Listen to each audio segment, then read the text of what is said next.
Hello friends, my name is Dinesh Pawar and I welcome you on Santosh Science and Agriculture classes which is going to be a complete guide for agriculture students. आपको यहाँ पर जो videos मिलेंगे वो agriculture students के लिए बहुत helpful होंगे। हम उन्हीं टॉपिक्स को यहाँ पर कवर करेंगे जो कि एग्जाम में सबसे ज़्यादा हमें दिक्कत करते हैं। तो आइए बात करते हैं आज के टॉपिक की। आज का हमारा टॉपिक है प्लांट टिश्यू कल्चर या जिसे हम पादप उत्तक संवर्धन भी कहते हैं। ये एक नया टॉपिक है जिससे रिलेटेड क्वेश्चंस आपको जेट, आईसीआर, बीएचयू इन सब के एग्जाम्स के अंदर कहीं ना कहीं आपको मिल जाते हैं। तो आइए बात करते हैं। सबसे पहले समझ लेते हैं पादप उत्तक संवर्धन क्या होता है। तो पादप उत्तक संवर्धन का दूसरा नाम होता है माइक्रो प्रोपोगेशन, जिसका अर्थ होता है किसी एक छोटी सी चीज से किसी बड़े जीव का निर्माण करना। तो पादप उत्तक संवर्धन का मतलब होता है कि लेबोरेटरी के अंदर एक कृत्रिम पोषक पदार्थ पर हम पादप के किसी छोटे से टुकड़े या उसके भाग को हम उगाते हैं और उसको उगाकर हम एक नए पादप का निर्माण करते हैं। नेक्स्ट हम इसके अंदर बात कर लें किस तरह से हम इस प्रक्रिया को पूरा करते हैं। तो उससे पहले हमें यहाँ पर कुछ इंपॉर्टेंट टर्म्स है वो समझना बहुत जरूरी है। तो आइए देख लेते हैं। पहली हमारे पास जो टर्म है वो है उत्तक। तो आप सभी जानते हैं कि कोशिकाओं का वह समूह जिनका उत्पत्ति और उनका कार्य दोनों सेम होते हैं उसे हम उत्तक कहते हैं। सेकंड हम बात करें एक्सप्लांट या कर्तोतक की, तो इसे इंपॉर्टेंट आपको ध्यान रखना है। कर्तोतक या एक्सप्लांट पादप का वह भाग होता है जिसे हम पोषक पदार्थ पर उगाते हैं और उससे नए पादप का निर्माण करते हैं। तो इसे समझ लेते हैं एक बार। यहाँ पर आप देख सकते हैं डायग्राम दिया हुआ है। चाहे पादप का सबसे ऊपरी भाग हो, चाहे उसकी पत्ती हो, चाहे उसकी कलिका हो, चाहे उसका तना या जड़, इन सभी में से किसी भी भाग को जब हम उपयोग करते हैं प्लांट टिश्यू कल्चर के अंदर तो उसे हम एक्सप्लांट कहते हैं। ओके, उसके बाद नेक्स्ट हम बात करें, अगली जो टर्म है वो है पात्रे संवर्धन, जिसे हम इंग्लिश में इन विट्रो भी कहते हैं। तो ये बिल्कुल सिंपल सी टर्म है। जब किसी भी प्रयोग को हम किसी टेस्ट ट्यूब या पैट्री डिश मतलब किसी ग्लासवेयर के अंदर करते हैं प्रयोगशाला में तो उसे हम पात्रे संवर्धन कहते हैं। नेक्स्ट टर्म है वो इंपॉर्टेंट है, उसे समझ लें, वो है क्लोन। क्लोन का अर्थ होता है किसी एक जीव द्वारा जब हम अनिषेक जनन के अभाव में उसी के जैसे दिखने वाले विभिन्न पादप या जीवों का निर्माण करते हैं जो कि आनुवंशिक रूप से बिल्कुल हमारे मातृ पादप जैसे दिखाई देते हैं, उन्हें हम क्लोन कहते हैं। नेक्स्ट हम बात करें इसके अंदर कैलस की। तो हमने बात करी कि हम पादप के भाग को कृत्रिम पोषक पदार्थ पर उगाकर नए पादप का निर्माण करते हैं।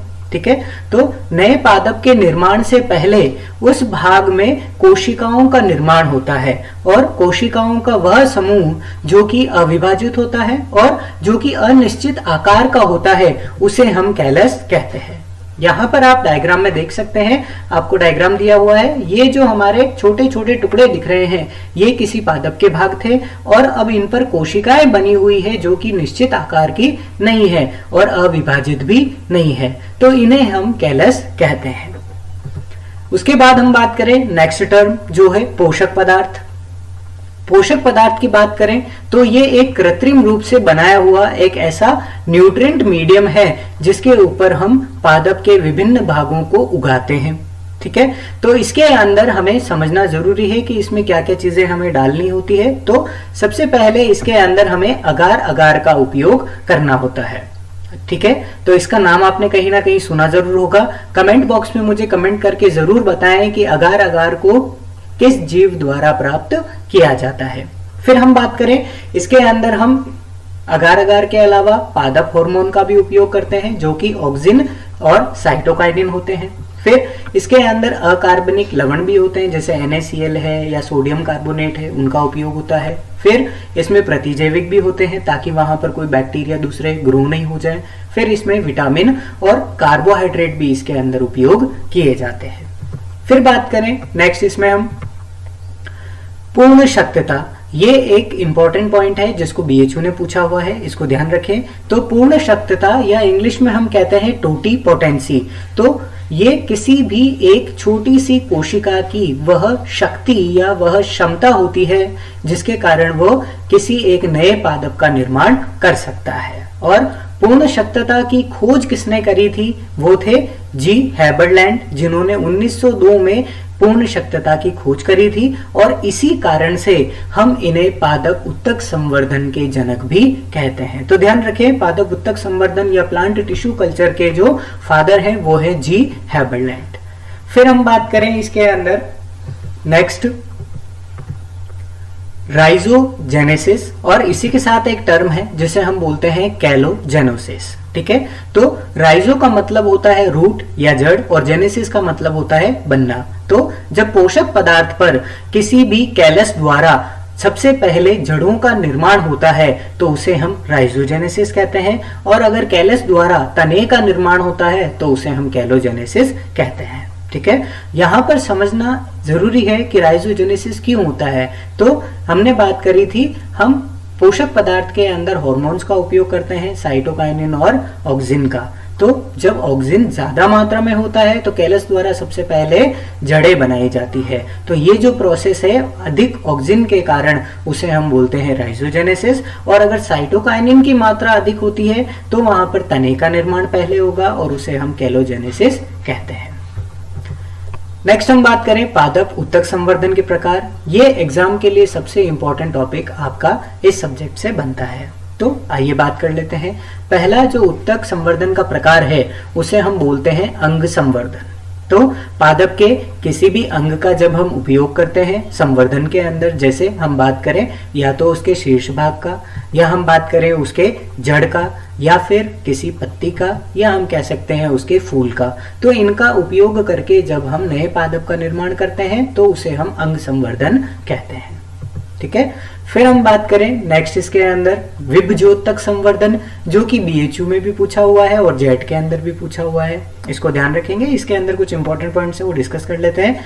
विभजोतक संवर्धन, इसे हम शूट टिप कल्चर भी कहते हैं, मतलब पादप के तने का जो शीर्ष भाग है उसको हम उपयोग करते हैं संवर्धन के लिए। और ये इंपॉर्टेंट इसलिए है क्योंकि इसके द्वारा हम विषाणु ग्रसित पादप से विषाणु मुक्त पादप का निर्माण करते हैं। ठीक है, और यहाँ पर इसका जो कारण है वो ध्यान रखें, क्योंकि शीर्ष भाग के अंदर जाइलम और फ्लोएम जो कि हमारे संवहन उत्तक होते हैं वो नहीं पाए जाते, इस वजह से वायरस शीर्ष भाग तक नहीं पहुंच पाता और हम वायरस मुक्त पौधों का निर्माण इस विधि द्वारा आसानी से कर सकते हैं। फिर हम बात करें नेक्स्ट इसके अंदर तीसरा है भ्रूण संवर्धन। तो अपने नाम से ही इसने बता दिया, जब हम भ्रूण का जो कि परिपक्व हो या अपरिपक्व हो उसका उपयोग करके हम नए पादप का निर्माण करते हैं तो उसे हम भ्रूण संवर्धन कहेंगे। ओके, फिर बात करें इसमें एक टेक्निक हमारे पास है जिसे हम भ्रूण बचाव कहते हैं या एम्ब्रियो रेस्क्यू कहते हैं। तो एम्ब्रियो रेस्क्यू वो तकनीक है जहां पर हम किसी दूरस्थ संकरण से प्राप्त जो पादप हैं या उससे जो बीज बनते हैं जो कि जर्मिनेट नहीं हो पाते, उनसे हम एम्ब्रियो को निकाल लेते हैं और उस एम्ब्रियो को हम संवर्धित करके नए पादप का निर्माण कर लेते हैं। तो इस तरह से ऐसे बीज जो कि जर्मिनेट नहीं हो सकते उनसे भी हम नए पादप का निर्माण करते हैं। तो इस टेक्निक को हम भ्रूण बचाव कहते हैं। फिर हम बात करें फोर्थ है इसमें जीव द्रव्य संवर्धन। तो सबसे पहले समझ लेते हैं जीव द्रव्य क्या होता है। मान लीजिए एक पादप कोशिका है, तो पादप कोशिका में सबसे बाहरी जो हमारी बाउंड्री होती है उसे हम बोलते हैं सेल वॉल या कोशिका भित्ति, और उसके अंदर जो हमारी दूसरी बाउंड्री है उसको हम बोलते हैं कोशिका झिल्ली। तो किसी भी पादप कोशिका में जब हम कोशिका भित्ति को हटा देते हैं और हमारे पास पूरा का पूरा जो भाग बच गया वो होता है कोशिका झिल्ली और उसके अंदर उसका साइटोप्लाज्म। तो इस पूरे भाग को हम जीव द्रव्य या फिर इसको हम प्रोटोप्लास्ट कहते हैं। ठीक है, तो हम कह सकते हैं दूसरे शब्दों में कोशिका भित्ति रहित जो कोशिका होती है उसे हम जीव द्रव्य या फिर प्रोटोप्लास्ट कहते हैं। नेक्स्ट हम बात करें इसके अंदर पराग संवर्धन की। तो पराग संवर्धन भी अपने नाम से बता देता है, जब हम पराग कणों द्वारा कृत्रिम माध्यम पर उसे संवर्धित कर नए पादप का निर्माण करते हैं तो उसे हम पराग संवर्धन कहते हैं। सबसे पहले ध्यान रखें, यहाँ पर इंपॉर्टेंट जो पूछे गए क्वेश्चन है कि सबसे पहले पराग संवर्धन का उपयोग किसने करा था। तो सबसे पहले गुहा और माहेश्वरी, इन्होंने 1966 के अंदर प्याज के जो पौधे हैं उनके पराग कणों को संवर्धित कर नए पौधे का निर्माण किया था। तो सबसे पहले पराग संवर्धन गुहा और माहेश्वरी ने किया था। और अगर हम बात करें पराग संवर्धन इंपॉर्टेंट क्यों है, तो हम सभी जानते हैं पराग कण जो है वो अगुणित होते हैं, द्विगुणित नहीं होते। तो प्लांट टिश्यू कल्चर द्वारा अगुणित पौधों का निर्माण करने के लिए हम पराग संवर्धन का उपयोग करते हैं। नेक्स्ट हम बात करें पादप उत्तक संवर्धन की दूसरी तकनीक है जो हम इतनी इंपॉर्टेंट नहीं मानते, सिर्फ उनका नाम हमें ध्यान रखना है। तो एक है कोशिका संवर्धन, जब हम किसी एक सिंगल कोशिका द्वारा पूरे पादप का निर्माण करते हैं तो उसे कोशिका संवर्धन कहेंगे। नेक्स्ट है कैलस संवर्धन, जब हम कैलस बना लेते हैं और कैलस से नए पादप का निर्माण करेंगे तो वो कैलस संवर्धन हुआ। और लास्ट है हमारे पास पराग कोश संवर्धन, जब हम एंथर्स या पराग कोश को संवर्धित कर नए पादप का निर्माण करते हैं। तो ये सिंपल सी टर्म्स हमें यहाँ पर ध्यान रखनी है। फिर हम बात कर लें कुछ इंपॉर्टेंट क्वेश्चन जो आपके एग्जाम के लिए हैं, उन्हें हमें हमेशा ध्यान रखना है, ये कहीं ना कहीं हमसे क्वेश्चन पूछे जा सकते हैं।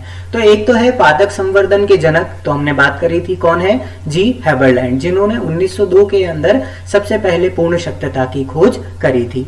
नेक्स्ट हम बात करें पादप का वह भाग जिसके उपयोग करके हम उत्तक संवर्धन करते हैं उसे क्या कहा जाता है, तो हम उसे बोलते हैं कर्तोतक या एक्सप्लांट। नेक्स्ट हम बात करें उत्तक संवर्धन द्वारा प्राप्त कोशिकाओं का अविभाजित और अविकसित समूह, तो उसे हम क्या कहते हैं, कैलस कहते हैं।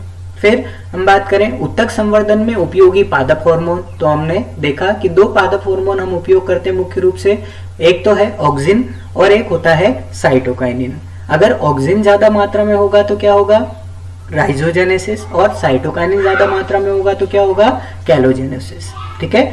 फिर हम बात करें कौन से ऑक्सिन का उपयोग किया जाता है, तो ध्यान रखें मुख्य रूप से 2,4-D जो ऑक्सिन है उसका हम उपयोग करते हैं, और 2,4-D एक खरपतवार नाशी भी है। तो अगर 2,4-D का कॉन्सेंट्रेशन 200 ppm से कम होगा तो वो हमारे लिए कार्य करेगा एक हार्मोन का, और अगर 200 ppm से अधिक होगा तो वो कार्य करेगा एक शाकनाशी का। फिर बात करें कौन से हार्मोन का उपयोग करते हैं, जो साइटोकाइनिन है, तो ध्यान रखें काइनेटिन का हम मुख्य रूप से यहाँ पर उपयोग करते हैं।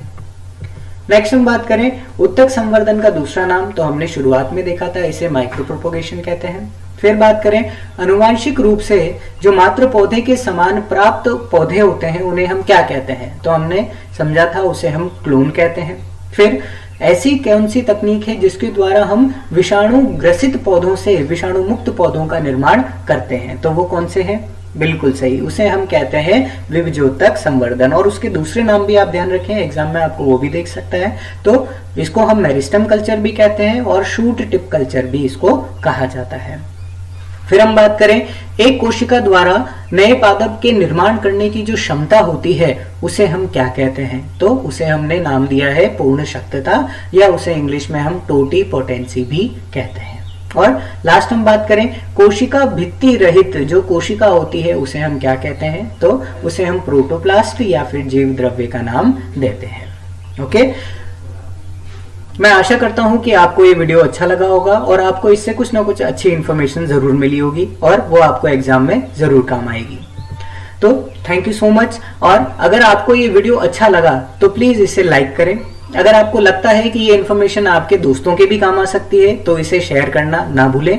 कमेंट बॉक्स में मुझे कमेंट करके जरूर बताएं कि आपको ये वीडियो कैसा लगा, और इससे रिलेटेड और भी आपके कोई क्वेश्चंस हैं तो आप मुझसे कमेंट बॉक्स में पूछ सकते हैं। और इस चैनल को सब्सक्राइब करना ना भूलें ताकि आगे आने वाले ऐसे ही और अच्छे वीडियोस आपको टाइम टू टाइम मिलते रहें।